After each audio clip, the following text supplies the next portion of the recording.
Hello, everyone. Welcome back to the Quiet Leadership Lab. Thanks for tuning into my space. You could be anywhere else, but you are here, and I do not take that lightly. My name is Shirley Brooks, a mom, wife, and quiet leader who is also an author, future of work strategist, fractional COO, coach, and business advisor who founded YSWS Growth Firm. And if you are joining me for the first time, I work with discerning leaders, especially women in corporate environments or as entrepreneurs who are often carrying more than their title, pay, or visibility reflects. And this space is for the woman who is steady, thoughtful, preventative, and highly competent, but who is tired of being misread because her leadership style does not look like the loudest person in the room. And today's episode 6 is a little different. This is not a final episode in the sense of we are done forever, but it is more a pause point. I feel like I've done like multiple episodes back to back to back sharing things, and I feel like this is a good place to look back at what we've covered in these first pod lessons, as I like to call them, and then to look ahead at what quiet authority could look like for you, and to talk about where you go from here without turning yourself into a performance. So if you've been listening or watching and thinking, okay, I see myself in this, but what do I actually do now? Then this episode is for you. And like I always like to do, I like to have a tool for you. So I'm going to switch over to that. But today's episode, we want to talk about where quiet leaders go from here, building quiet authority in loud systems. Give me a second to switch over. All right. As usual, I hope you can see right here on our screen. Like I said, today we are talking about where quiet leaders go from here, building quiet authority in loud systems, and how we can do that without turning ourselves into performative leadership. And something I want to say before we even start, because I don't want it to ever be assumed that there's anything wrong with how other leaders lead. But I do know, though, is that there has been lots of support for the other version of leadership, lots of praise for the other version, and systems tend to value that version, that volume, over our version.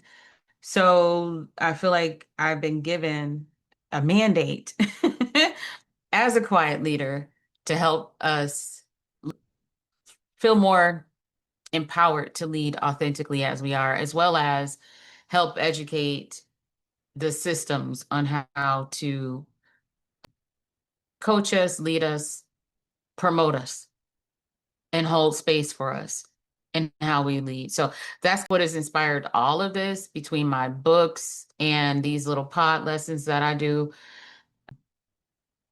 So back to why we're here today. At episode 6, the title matters, where quiet leaders go from here, because I want this episode to function as a bridge, not just as a recap, but as a way of helping you understand how these ideas fit together and how you can begin practicing them in real life. And if the first 5 episodes helped you name the problem, as well as address it a tiny bit here and there, this episode is about posture and practice and what it looks like to move forward with more rootedness and more truth. My slide didn't want to slide just now. I'm corny. Sorry. Not sorry. Anywho, so the first 5 episodes, we talked about random topics, but together they mapped what happens when a quiet, discerning leader moves through a system that does not yet know how to read our value. And if you zoom out, we started by naming quiet leadership itself. Then we looked at the catch-all pattern and the way quiet leaders become the person everyone reaches for.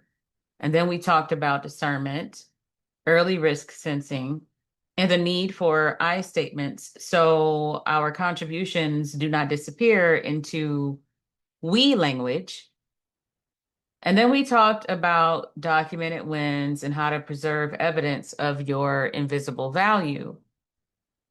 And last session, we talked about the cost ceiling, which is the point where the story becomes your cost or your invisibility.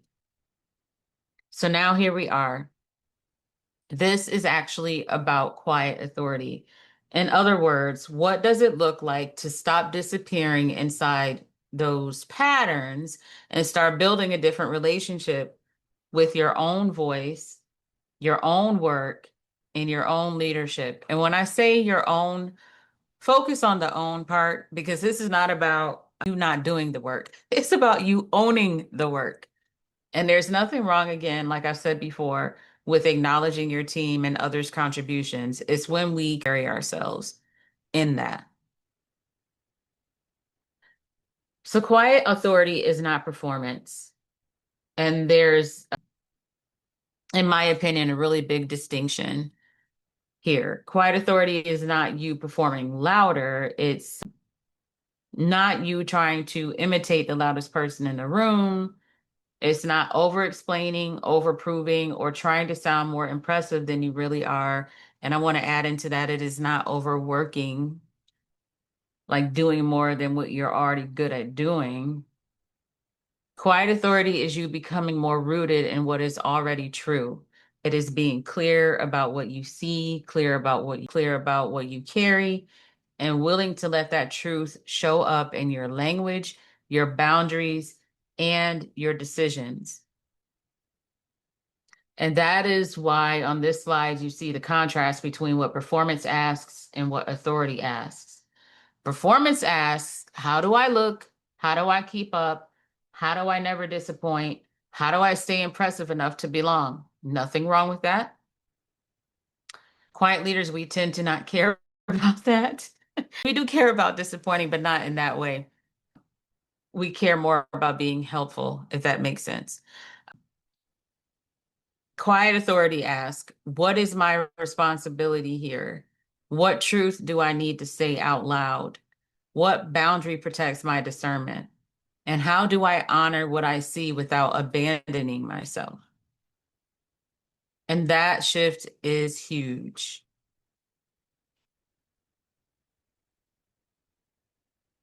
And I want to make the shift practical. So I came up with 3 quiet authority habits. And you can see them here on the slide. This slide, I wanted to give you 3 basically simple ways that help your authority become a actual practice instead of just an idea. The first habit is one true sentence. Each day, I want you to practice one honest sentence about your work. It needs to start with, of course, you already know if you've been here. I led, I clarified, I designed, I prevented, I stabilized, And this connects directly back to the I statements conversation and to the documented wins from prior episodes. The second habit is for you to pick one boundary. This connects back to the catch-all pattern. Choose one place where you stop being the automatic default for everything. One place where you protect your focus and let ownership live where it belongs. And the third habit is one earlier question, and this connects back to the discernment and risk. Instead of waiting until you are certain, ask one clarifying question earlier in the room. Bring one observation, one concern, one pattern to the table before everything is already in motion. And do it, as I like to say, scared. Get comfortable with being uncomfortable. And this is not saying, again, that you have to lead in a way that you don't lead, but some muscles also need to be exercised so that when we really need to use that, like when we need to use that earlier speaker versus later speaker, that we have it available, right? So those three habits, they're small, but they matter because quiet authority is usually built through repeated, honest practice, not performance, practice. It's us exercising that muscle, which helps to regulate our nervous systems, right? All right. So we went really fast today, and it was intentional because I've pod lessoned you a lot the past sessions. And like I said, I really want this to be an opportunity for you to be able to take this information and do something with it before we go to our next pod lessons. I want you to integrate this. And some of the ways that you can do that to support you with that practice and to help you get these pathways simpler is to use the book and the journals.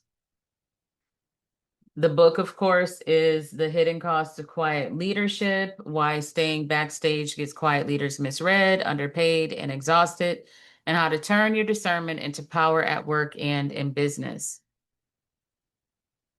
That is what the book is. And then you have the two journals, which I'll tell you the distinction between the two, but you don't necessarily have to get the book to get the journals, but it will be helpful for you to understand the language and the story and everything if you do.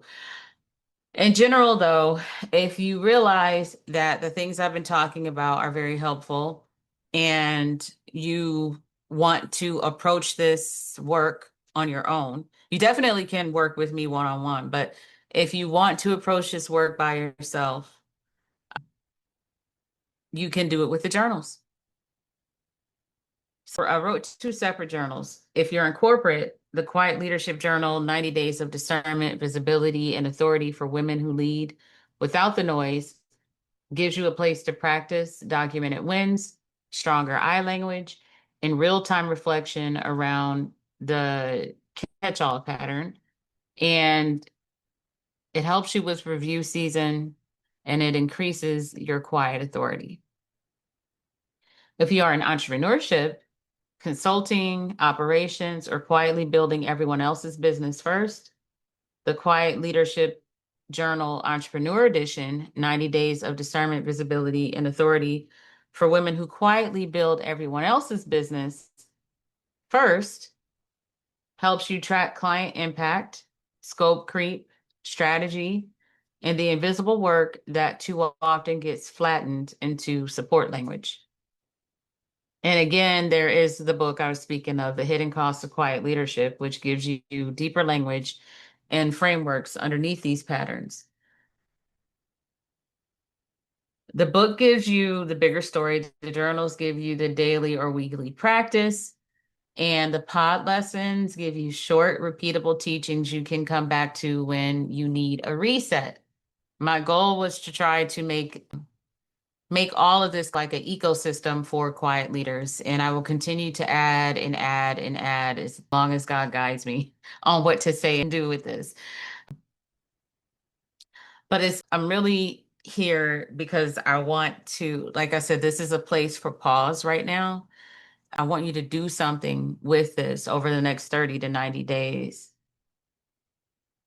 My invitation to you is that over the next 30 to 90 days that you let these episodes become a loop you return to and not a checklist you run through, whether you buy the books or not, because there's information in the episodes that is very useful.